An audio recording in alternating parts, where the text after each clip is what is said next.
জীবন দিয়ে হাসিনাকে সরানোর মানি এই নয় যে আমরা কারো কাছে বিক্রি হয়ে গিয়েছি।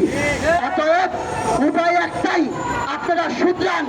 যদি না শুধরান, সবার প্রশ্ন মানে যেমনি ভাবে করবেন তেমনি ভাবে এই দায় আপনারা নিতে না চাইলেও জনগণ ভোটের বাক্সে আপনাদেরকে দায় দিয়ে দিবে। আমি অত্যন্ত দুঃখ এবং ভারাক্রান্ত হৃদয়ে বলতে চাই, শেষ করব এই কথা বলেই, ছাত্র দলের সভাপতি থেকে শুরু করে এস আলমের পক্ষ হয়ে ইসলামী ব্যাংক দখল করার জন্য যুব দলের যেই নেতা ঢাকা মহানগর দক্ষিণের রবিউল ইসলাম নয়ব দখল করতে গেলেন, বিএনপি তার পক্ষে তার বিপক্ষে কি প্রতিক্রিয়া দেখিয়েছেন বা কি স্টেপ গ্রহণ করেছেন।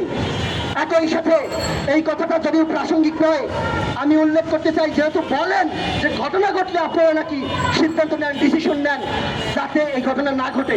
যখন দায় দিয়ে দেওয়ার মতো ঘটনা প্রেস কনফারেন্সে বলে ছাত্র দলের সভাপতি রাকিব বললেন ঘটনা ঘটছে অমুক দলের উপরে দায় দিয়ে দাও।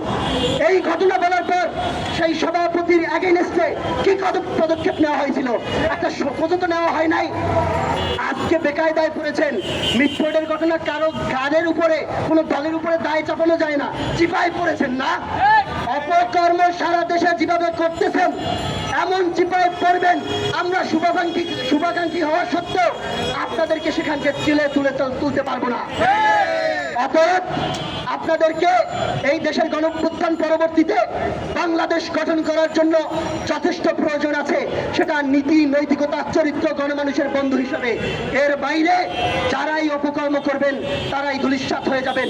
এই বলে গণমানুষের বিজয়ের কথা বলে, জনমানুষের মুক্তির এবং বিজয়ের গান গেয়ে ছাত্র জনতার পক্ষ থেকে আজকের এই প্রোগ্রাম এবং আমার ছাত্র সংগঠনের পক্ষ থেকে সবাইকে শুভেচ্ছা জানিয়ে এখানেই শেষ করছি।